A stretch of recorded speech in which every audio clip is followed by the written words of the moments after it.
फिर वो कैमरे की बैठो बैठो भाई ओए हां बैठो इस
आज हम बाटोकुंडी में जिस होटल में हमने रहाइश रखी है उससे ऊपर मेडोज़ हैं, पहाड़ियों पे घर नज़र आ रहे थे। हमने सोचा चले आज वहाँ चलते हैं, लेकिन दिखने में तो नज़दीक लग रहे थे लेकिन है नहीं यार। कि मैं कहता हूँ इतनी प्यारी जगह है ना ये कि यहाँ हम होटल में रह के इन मेडोज़ पे नहीं आते, हालांकि ये सबसे खूबसूरत जगह होती है आपके इर्द गिर्द नज़दीक नज़दीक। सो आपको यहाँ पे ज़रूर आना चाहिए। हमारा दिल है कि वहाँ तक जाएं और जो सूरज की किरणें पड़े ना तो हम वहाँ से देखें।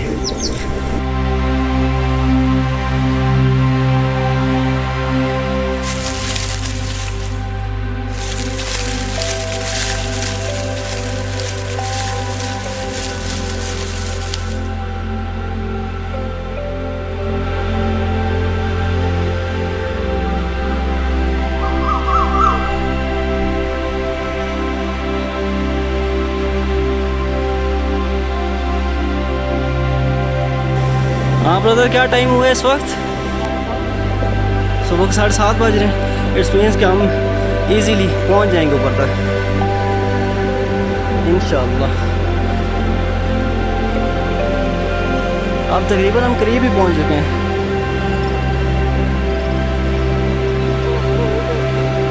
इंशाल्लाह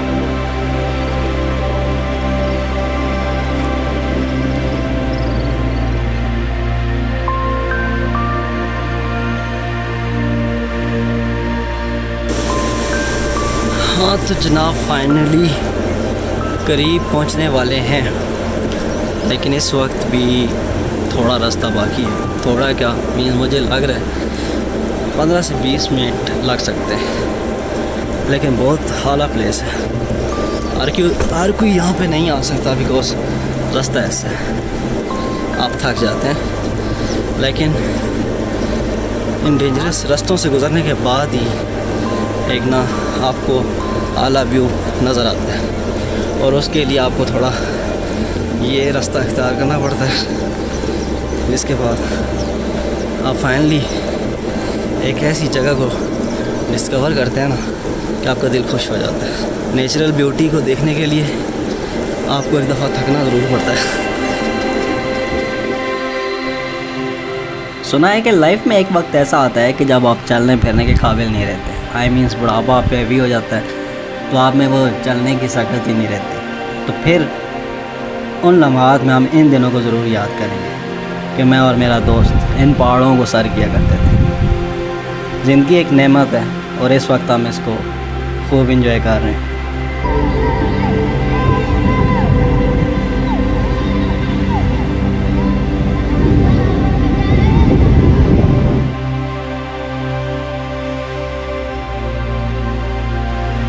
मंजिल की तरफ सफ़र जारी था।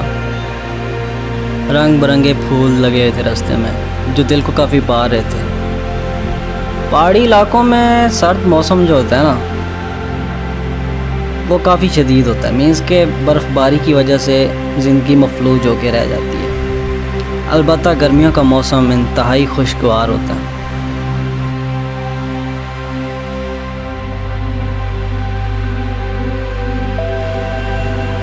तो अचानक मेरी नज़र वहाँ के रहायशी लोगों पर पड़ी। मैंने सोचा इनके पास चलते हैं, इनसे बातचीत करते हैं ताकि हमें आइडिया हो सके कि नेचर वाइज कैसे हैं। तो मालूम पड़ा कि यार ये बहुत ही अच्छे लोग हैं।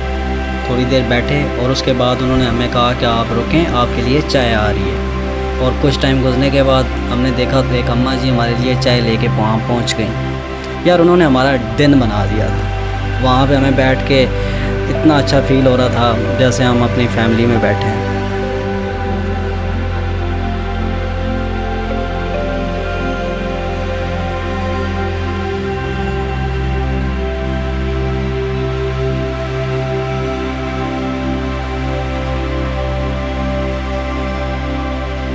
यहाँ के मुकामी लोग हैं, इनसे थोड़ी गपशप की बड़ा अच्छा फ़ील होता है जब यहाँ के मुकामी लोगों से आप कुछ बातें करते हैं। एंड बहुत ही नेचुरल ब्यूटी है यहाँ पे। मैं आप सबको रिकमेंड करूँगा कि जब आप यहाँ आएँ तो इस जगह को ज़रूर पूरी तरह विज़िट करें।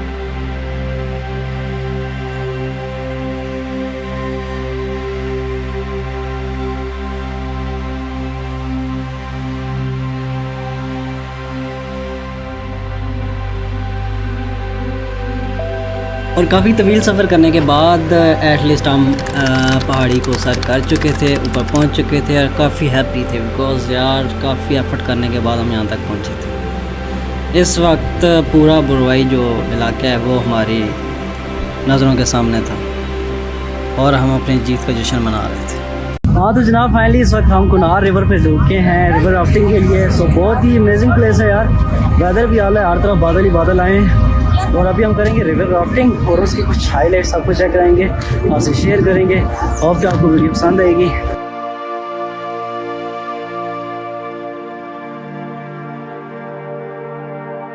अब हम दोनों बहन भाई राफ्टिंग करेंगे। तुम्हें डर तो नहीं लग रहा है? नहीं मुझे बिल्कुल डर नहीं लग रहा क्योंकि मैं पहले एक दफ़ा फ्रेंड्स के साथ आई थी तो मेरा भाई डर रहा है थोड़ा सा। आप जब कभी कुनार रिवर पे आएँ तो रिवर राफ्टिंग ज़रूर करें बिकॉज़ ये बड़ा एडवेंचर और एक ट्रिप का एक ख़ास हिस्सा है। सो रिवर राफ्टिंग करते हुए कुछ एहतियाती तदाबीर को मानना चाहिए जैसा कि आपको समझाया जाता है स्टार्टिंग में। मीन्स कि आपको पाँव की ग्रिप अच्छी रखनी है बिकॉज़ रिवर राफ्टिंग के दौरान किसी किस्म का हादसा भी पेश आ सकता है।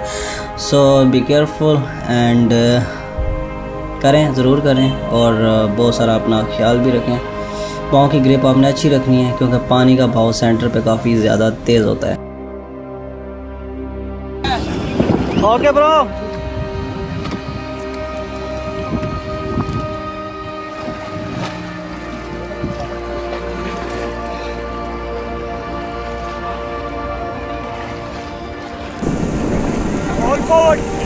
फॉरवर्ड चलो हाँ जोर के साथ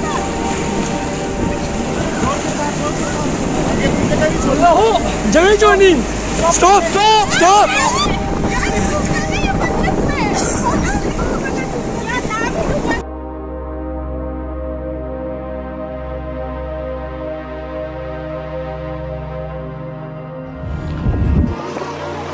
हाँ तो जनाब अभी हम गाड़ी से उतरे हैं उन दोस्तों को रिसीव करने के लिए जो रिवर राफ्टिंग करके यहाँ पे पहुँचे हैं। सो गैस फाइनली रिवर राफ्टिंग उन्होंने कर ली है।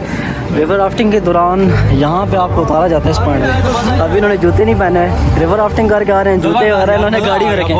मज़ा आया भाई रिवर राफ्टिंग के दौरान? Thank you bro. एंड इसके अलावा कुछ और दोस्त भी आ रहे हैं, देखते हैं कब पहुँचते हैं वो। उनको ढूंढना पड़ेगा आई थिंक। यहाँ पे मटका चाय भी अवेलेबल है, बहुत अच्छी बहुत।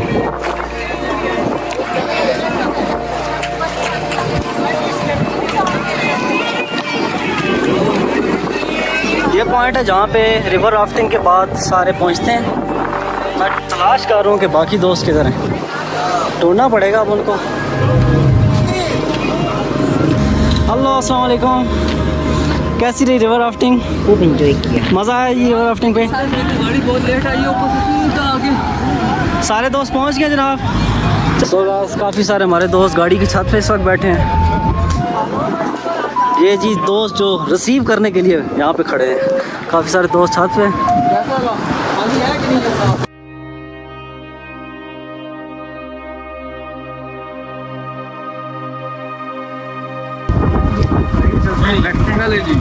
चाचा जी ने गाड़ी स्टार्ट कर दी है और हम देख पा रहे हैं कि आपको हाल बाजार की तरफ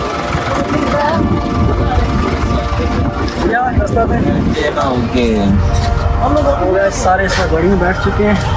तो चाचा जी चाचू हरन मारें ज़रा, आप सारे आ गए।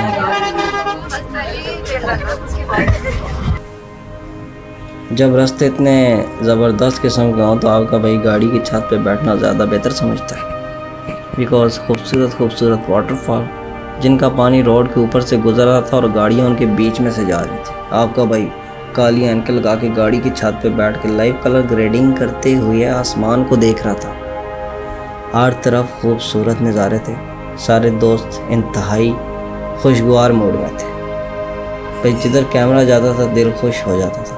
आसमान ऐसे लगता था कि हमारे करीब आ गए हो या हम आसमान के करीब। 360 पे एंगल घुमाओ तो चेक करो ज़रा आप, है ना खूबसूरत नज़ारे। और बाला आखिर फिर हम एक ऐसी जगह पर पहुँचे जहाँ पर एक खूबसूरत वाटरफॉल था। यहाँ पे आपके भाई शशके मार रहा था, मीन्स एक आदमी DSLR पकड़े रिकॉर्डिंग कर रहा था। यहाँ पे मेरी आवाज़ सुनाई नहीं दे रही थी बिकॉज पानी का शोर कुछ ज़्यादा था।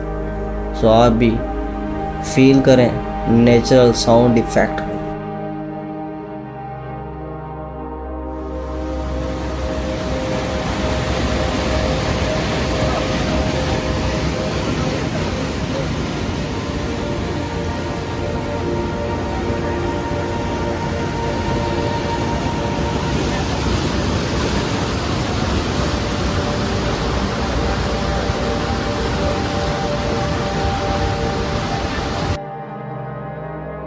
छः 600 किलोमीटर का फासला तय करके ये दो शहजादे भी यहाँ पे नेचर को एक्सप्लोर करने आए हुए थे। देखें ना वाला 600 किलोमीटर का फासला बाइक पे कैसे तय किया जा सकता है, लेकिन ये जो लोग शौक़ रखते हैं ना, जिनको नशा होता है पहाड़ों की सैर करने का, सिर्फ वही कर सकते हैं।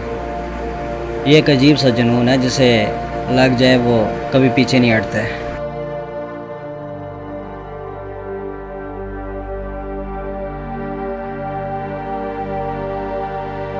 फिर हमने एक जगह बैठ के नाश्ता किया। It's amazing place. नाश्ता करने के बाद हम अपने होटल की तरफ पहुंचे जहां पे हमने अपना सामान रखा, और इस दफ़ा हमने होटल बुरवाई में एक ऐसी जगह पे लिया हुआ था जहां पे कोई ट्रैफिक का शोर ना हो।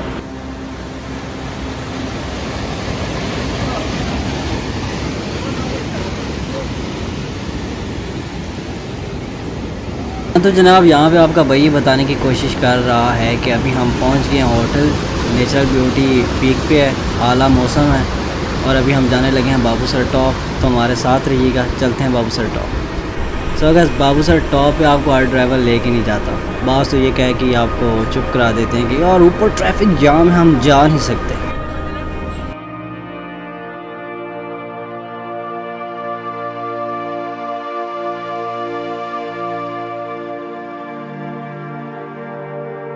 तेरह 13,691 फीट की बुलंदी पर इस वक्त हम पहुंच चुके हैं।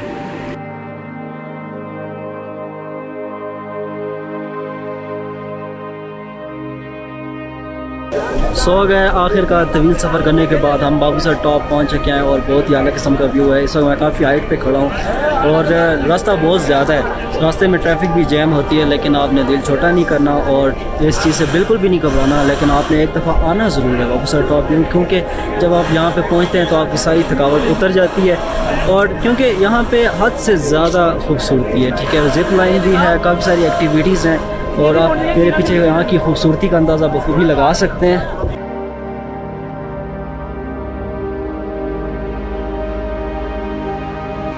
हाँ तो जनाब इस वक्त कमार भाई को खूब अच्छी तरीके से पैक किया जा रहा है, क्योंकि इनका कहना है कि हमने जिप लाइन करनी है। सो देखते हैं भाई इस ठंड में 13,600 फुट की बुलंदी पे जिप लाइन के मज़े लेंगे।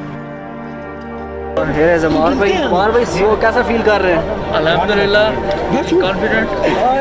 रेडी है फिर भैया? हाँ जी। रेडी शेडी ठंड तो काफ़ी ज़्यादा है, फिर देखते हैं फिर आपकी हालत कैसी होती है आज में। क्यों एक्साइटेड है? ये एक और बाइक है, ये चीज। भाई आप भाई को बिठाना नहीं है, ऐसे खड़े खड़े धक्का देना। चलो भैया बिठाया ना उसको, एम ही धक्का देना। और यार फिर वो कैमरे की हाँ बैठो इस पे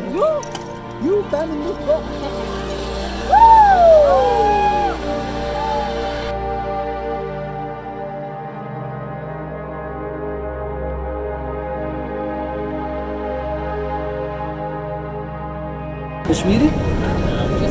हाँ तो जनाब फाइनली इस वक्त हम कॉफ़ी इंजॉय कर रहे हैं और भाई साहब हवा पी रहे हैं और ठंड तेज़ है और ठंड में कॉफ़ी पीने का जो मज़ा है ना भाई, मैं आपको क्या बताऊँ।